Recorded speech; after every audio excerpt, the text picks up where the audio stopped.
पारे अहम डुबाए। एक शिष्य को गुरु पर इतना विश्वास था कि वह गुरु गुरु कहते हुए विश्वास के बल पर नदी पार हो गया। यह देखकर गुरु ने सोचा, तो सचमुच ही मुझ में इतनी शक्ति है, मुझे तो अब तक यह पता ही नहीं था। दूसरे दिन गुरु मैं कहते हुए नदी पार होने गए, परंतु पानी पर पैर रखते ही वे गिर पड़े और अपने को संभाल ना पाए।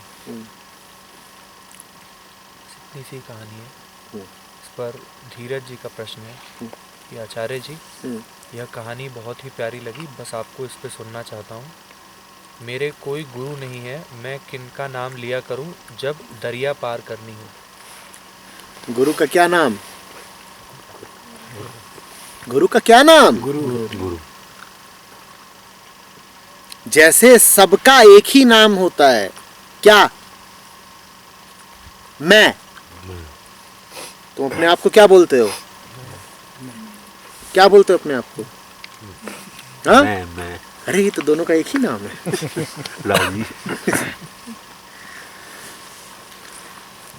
जैसे मैं तत्व एक होता है, वैसे ही गुरु तत्व भी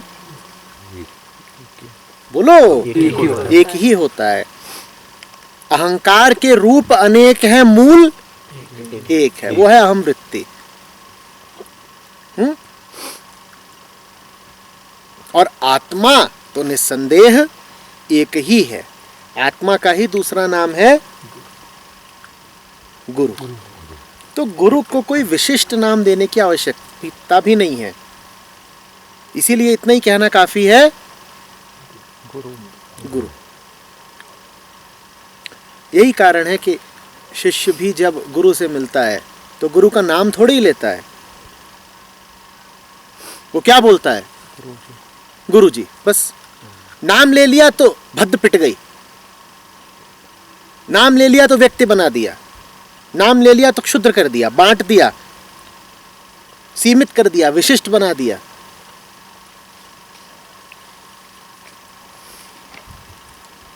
बस इतना ही कहता है गुरु जी। हो गई बात, बता दिया कि किस तत्व की ओर इशारा है, उस तत्व की ओर इशारा है।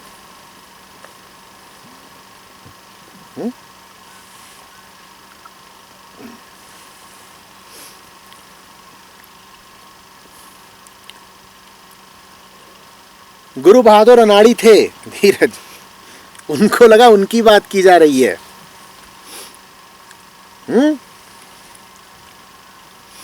गुरुदेव का पार्थिव नाम था जयंती भाई।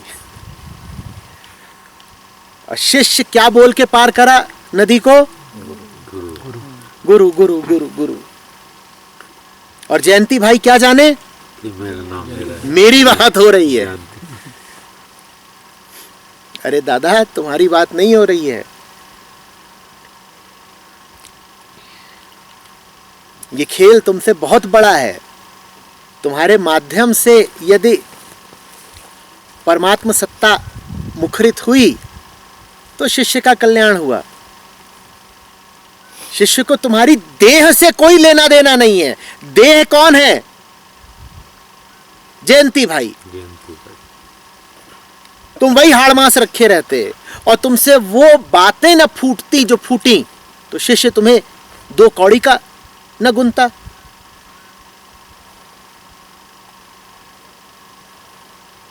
शिष्य को क्या गुरु की नाक, आंख, कान, खाल, मांस पसंद होते हैं?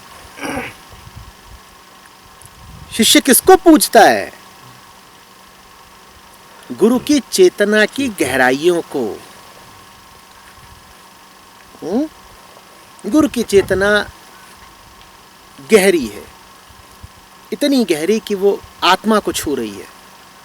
आत्मा को छू रही है जैसे महासागर की अतल गहराइयों को छुआ जाए और वहां से रत्न उठा उठा करके सतह पर ला रही है।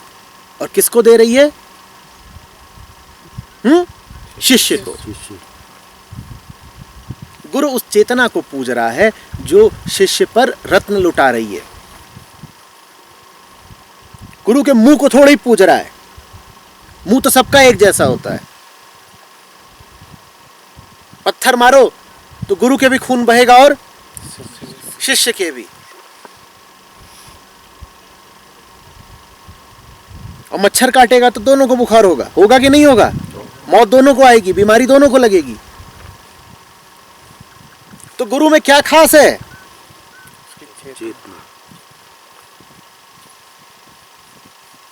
गुरु में वो खास है जो पार्थिव नहीं है, जो कहीं और का है कहीं और का, पर गुरु के माध्यम से आविर्भूत होता है।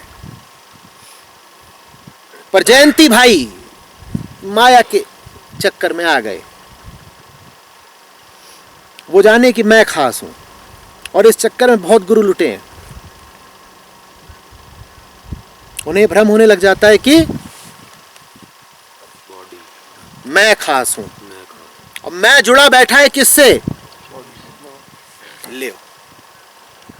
अब ये तो उसकी अनुकंपा थी कि इस टूटे फूटे रेडियो में भी गीत बज गया,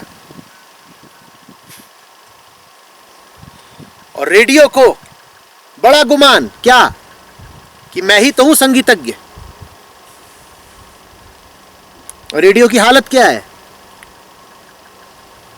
खस्ता खच्चर। गीत कहां से उतरा था?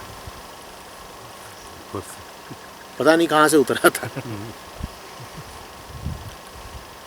और रेडियो बिल्कुल फूल गया है, ग्रामोफोन हो गया है। कह रहे मैं ही तो गा रहा हूं, तराना मेरा नाम। तो वही हुआ जो फिर हुआ। क्या हुआ? डूबी गए।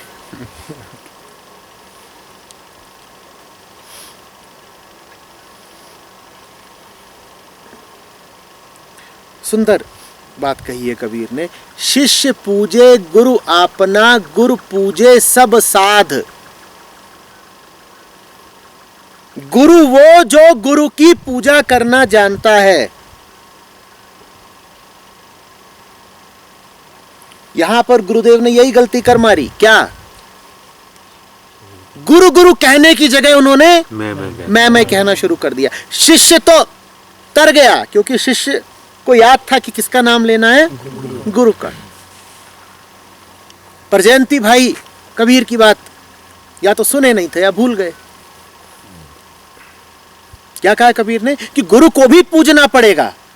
शिष्य गुरु को पूजता है तो पूजता फिर गुरु भी है। गुरु किसको पूजता है?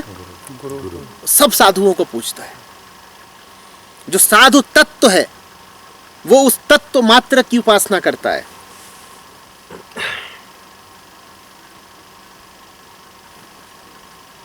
परमात्मा प्रथम गुरु है। दुनिया के तमाम गुरु उस महागुरु के उपासक हैं। और गुरु का गुरुत्व सार्थक भी तभी हुआ जब वो महागुरु में विलीन हो गया। अन्यथा अभी वो सच पूछो तो गुरु कहलाने लायक भी नहीं है। जो गुरु गुरु गुरु न कह पा रहा हो वो गुरु कैसा?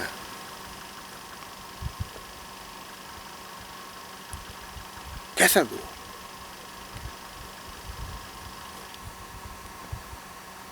हाँ, एक मुकाम ऐसा आता है जब गुरु मैं तो नहीं ही कहेगा, वो गुरु का भी जाप नहीं करेगा, तब वो मौन हो जाता है।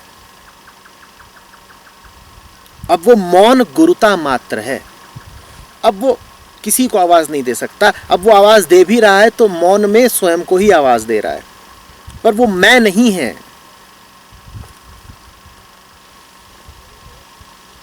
अब उसकी जो पहचान है, जो तत्व उसकी पहचान है, उसका नाम मैं नहीं है। पर वो बहुत दूर की कौड़ी है, उसकी बात छोड़ो।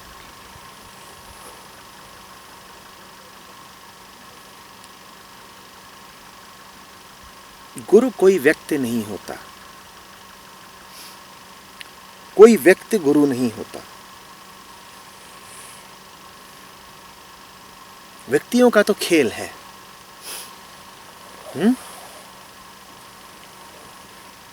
जैसे यही मैदान है, सब मिट्टी, सब मिट्टी ही मिट्टी। पर कहीं पर फूल खिले हैं, कहीं घास है और कहीं घास भी नहीं है, पर है तो मिट्टी ही मिट्टी ना। तो ऐसे ही है, सब लोग क्या हैं, दुनिया के सब जन क्या हैं, माटी। उस माटी में कहीं पर फूल खिलाते हैं, कहीं घास खिलती है और कहीं मल पड़ा होता है। माटी तो माटी है, माटी माटी में भेद नहीं है। ये जो फूल खिला है ये बात कुछ और है।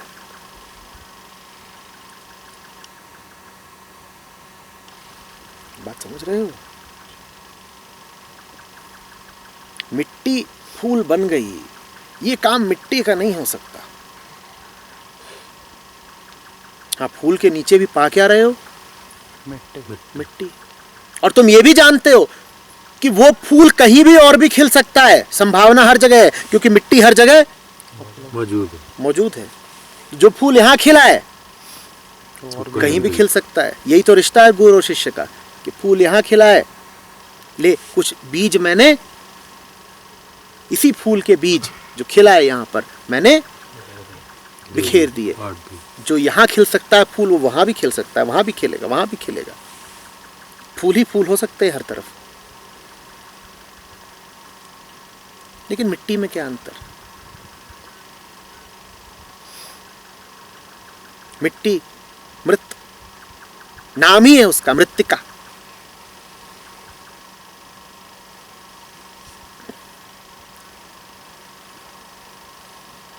और फूल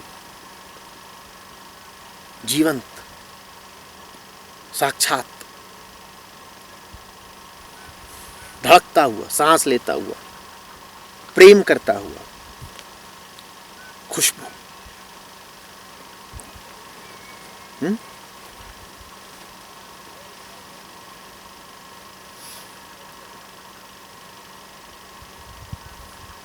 शिष्य भी मिट्टी, गुरु भी मिट्टी। लेकिन गुरु में कोई फूल खिलाया है जो मिट्टी का नहीं है, और जो फूल गुरु में खिला है उसकी पूरी पूरी संभावना कहीं भी हो, शिष्य में भी है, क्योंकि है तो सब मिट्टी ही। मिट्टी में अगर एक जगह फूल खिल सकता है तो दूसरी जगह भी खिलता है। लेकिन ये बात भी सही है कि अभी जहां खिला है उसकी बात निराली है।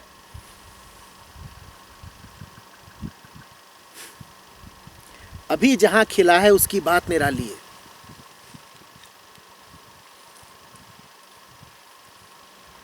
घट घट मेरा साइया सुनी सेज न कोय, बलिहारी वा घट की जा घट प्रगट होए। जहां प्रगट हुआ है उसकी बात निराली है।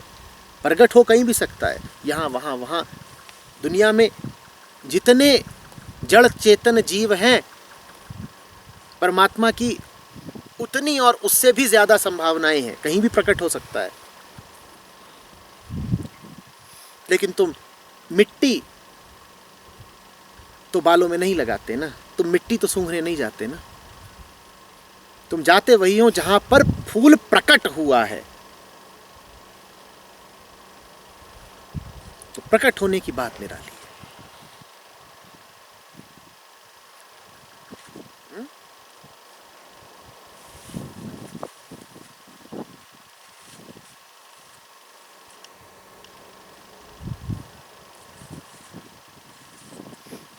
इसको ऐसे कहते हैं, जब जादू बरस जाता है मिट्टी पर तो जो घटना घटती है उसे कहते हैं फूल। वो जादू न बरसे मिट्टी पर तो मिट्टी रही आए करोड़ों साल, फूल नहीं खिलेगा। देह रही आए रही आए रही आए, उसे कभी आत्म साक्षात्कार नहीं होगा। देह का, माटी का मानुस अपनी वाणी से अमृत बरसाने लगता है, यही तो जादू है। निरी मिट्टी में गुलाब खिल जाता है, यही तो जादू है।